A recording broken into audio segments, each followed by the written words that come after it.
encased in metal armour. Like an ancient tank, the camel would have been encased in armour and sent charging into enemy lines, causing utter disruption and chaos. But comparisons to the tank do not stop there.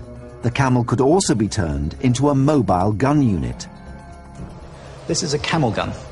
Essentially, it's a light cannon designed to go on the back of a camel, and it was used as mobile artillery in the battlefield.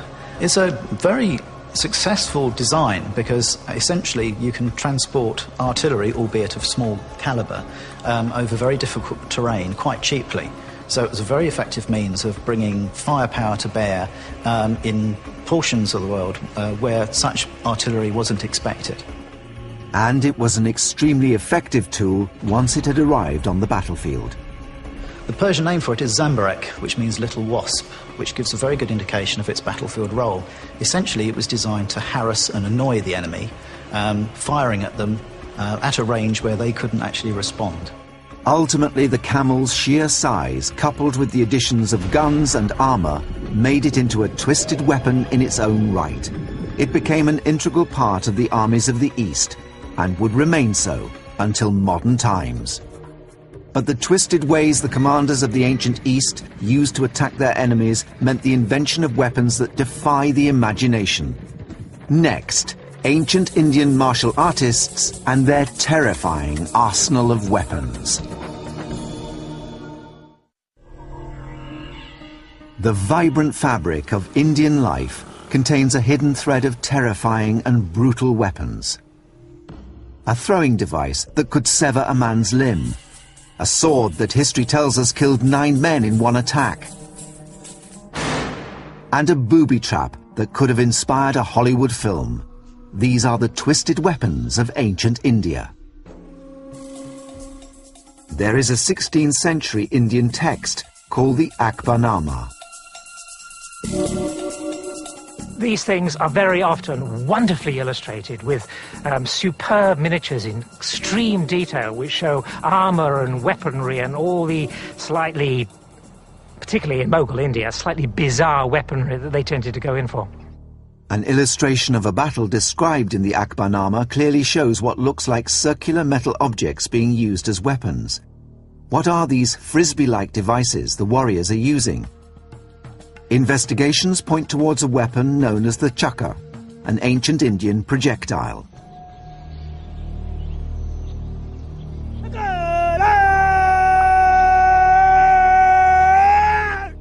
NIDAR SINGH is a member of the Sikh warrior tribe known as the Akali Nihang.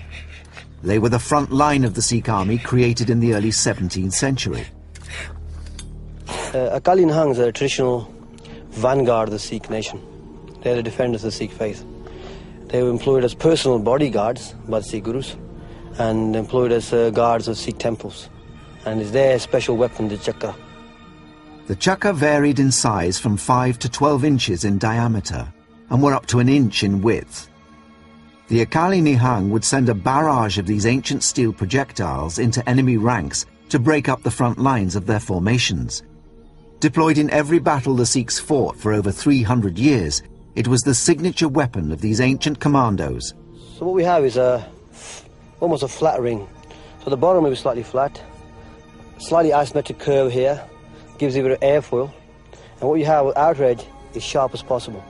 So the idea is when it's thrown, at any single point where it touches, it will cut. So rather than a conventional throwing knife that can only do damage with one single point, the idea of a Chakra is that it doesn't matter where he hits, it will do damage with. And as he spins, it digs through, cuts through. So he may hit here, but spinning, it widens the wound, digs in further. An account from a traveller to ancient India, Duarte Barbosa, reveals the startling ways in which the Chakra was used. And they carry 7 or 8 of these each put on the left arm, and they take one and put it on the finger of the right hand and make it spin round many times. And so they hurl it at their enemies, and if they hit anyone on the arm or leg or neck, it cuts through all. Would it be possible for the Chakra to actually sever a limb, as Barbosa wrote? In ancient times, the Sikhs would use sugarcane to test their weapons. Traditionally, they consider sugarcane to be the same consistency of bones. So even in Sikh rituals, where they do sacrifices and so on to the goddess Chandi. They employ sugar canes to represent limbs. To test the Chakra, sugarcane will be used in keeping with the practices of the ancient Sikhs. Will the Chakra be able to cut through a limb?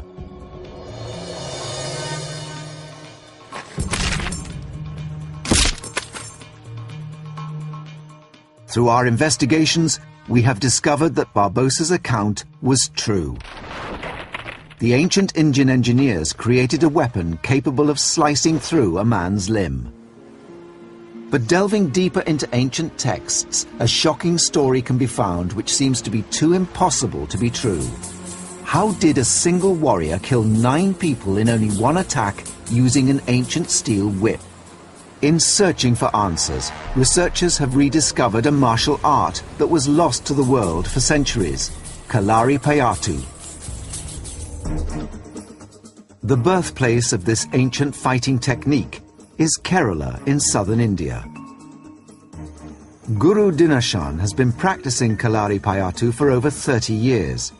He's one of the foremost experts in the world. The 3,000-year-old Kalarippayattu is considered to be the mother of all forms of martial arts across the world. This ancient martial art has an arsenal of weapons, but there's one that is unique. It's called the Urumi, a weapon made of flexible steel that is less than 1/10 of an inch thick, so it behaves more like a whip than a sword. The Urumi is made from the same kind of metal used to make clock springs. Usually this metal would be softened to suit the Urumi. It was widely used in ancient India not only by people settling personal differences, but also in official disputes where a warrior from either side would be chosen to battle it out in one-to-one combat. Generally, a sword can only kill a single person at once, whereas the Urumi can be used to attack a number of people at the same time. This was when the weapon was most useful, when a single warrior was forced to take on several opponents. A story from medieval India illustrates this perfectly. In 16th century Kerala, the Indian warrior Thacholi Othanan and the eldest brother of 9 from a local family squared up to settle a dispute. Armed with their urumis, they engaged in battle. Othanan soon realized he faced a superior foe. In ancient times, Kalarippayattu was used to resolve a difference of opinion. The fight lasts until either warrior dies. Othanan had no choice but to retreat if he was to escape with his life. But his pride was wounded. He had to avenge his honor. Attacking later under the cover of darkness, the ancient account tells us that he killed all 9 of the brothers with his Urumi. Could this be possible? Could the Urumi enable one man to kill 9 single-handedly? GURUKKAL DINESHAN has enlisted the help of one of his students to investigate the truth of this ancient Indian story. Could Thacholi Othanan have sliced through all 9 brothers in just one attack? 9 targets have been set up to represent the 9 brothers that Othanan attacked. GURUKKAL's student will attack them only once, just as Othanan did. In order to avoid hurting himself with the Urumi, GURUKKAL's student must constantly twist the Urumi around his body in an almost vertical plane. Using this method, as Othanan would have done too, it will be possible to test the veracity of this ancient Indian story.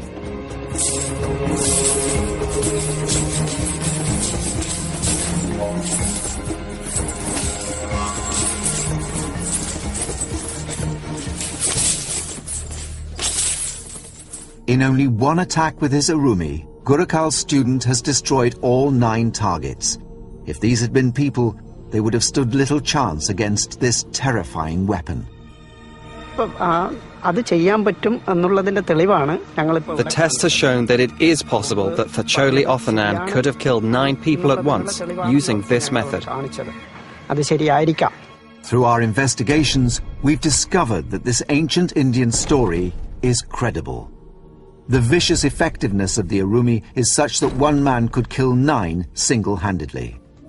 Journeying deep into India's past, it's possible to uncover perhaps the most twisted weapon of all. In the early 3rd century BC, a young commander called Chandragupta rid India of foreign invaders. He became India's first emperor at the tender age of 20, establishing the largest kingdom ever to rule over the region, the Mauryan Empire. The Mauryan Empire included a vast geographical area. It consisted of most of the states of current India and some of Pakistan as well. But once he had freed India, he installed his own reign of terror that was far worse than that of the foreign invaders. Chandragupta's rule was guided by a military and political treatise called the Arthasastra. It's a Machiavellian masterpiece containing countless methods of murdering your enemy. Ancient Discoveries has tracked down one of the few remaining copies, hidden in a manuscripts library in southern India. No television crew from outside India has ever been allowed access to this treasure trove of forgotten texts. It holds one of the oldest copies of the Arthasastra in the world, transcribed from the original over 600 years ago. Within the pages of this ancient text, there is one paragraph in particular which highlights its brutality. Or he should make him drop down by the release of a pin into a well with spikes, or a pit underneath the bed or seat where the floor is fixed by a mechanism. The bed booby trap has been described in the Arthasastra. The trap was made by making a hole under the bed or sofa of an enemy. The hole is filled with spikes, operated by a mechanical device. The enemy was made to fall suddenly and was killed. This trap was adopted to kill powerful enemies with ease. One problem with investigating this booby trap is that it was a stealth weapon. The details of the bed booby trap were always kept a secret. Because of this secrecy, there are no accounts that tell us when Chandragupta actually used this device. With the sparse information available to him, Richard Windley is investigating this ancient instrument of terror. He's come to the Ancient Discoveries Testing Centre in order to build a full-size model.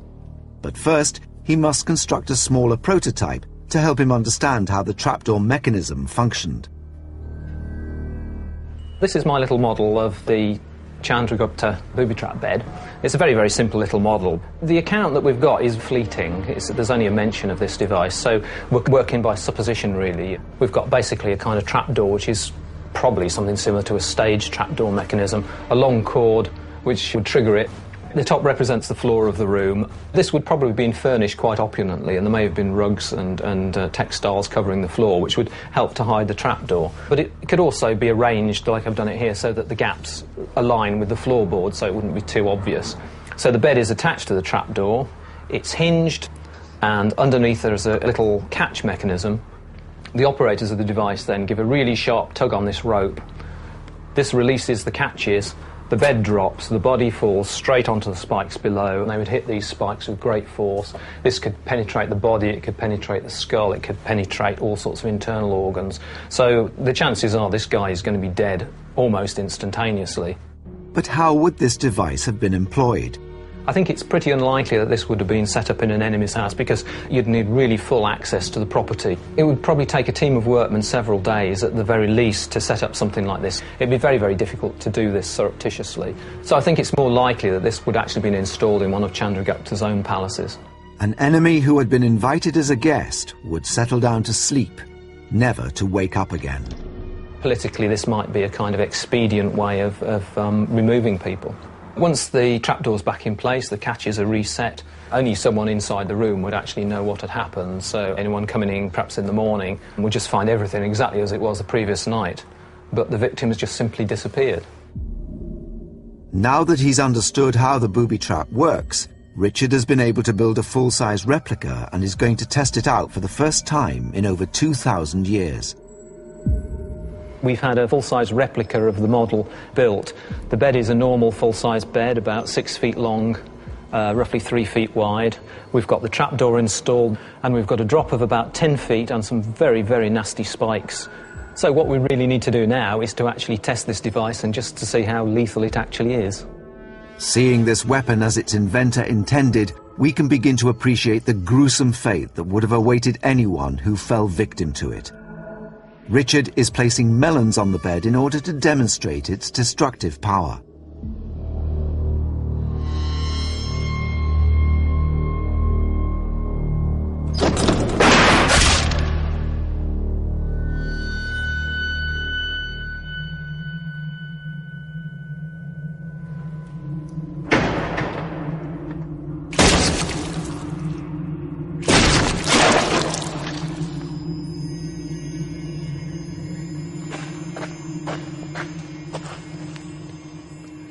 Well, really, you've only got to take a look at this horrendous mess here to imagine what this would do to a human body. It seems a pretty remote chance that you could possibly survive this. It could easily impale the skull, the major organs, it could sever major arteries. You can imagine the limbs being impaled on it. It is absolutely horrible. It doesn't really bear thinking about. The horrific death this weapon inflicted would have immediately been hidden to the world as the trapdoor was pulled shut again. The carnage below the surface would be concealed and the body removed, ready for the next unfortunate enemy of this ancient Indian emperor. Even in a time that seems to us harsh and barbaric, a device like this seems excessive. This seems to be like the product really of a twisted mind. From the deserts of Arabia to the battlefields of ancient China, our investigations into the ancient East reveal a history of twisted and macabre weapons. As explorations into these forgotten corners of the world continue, what other twisted tools of terror lie waiting to be discovered?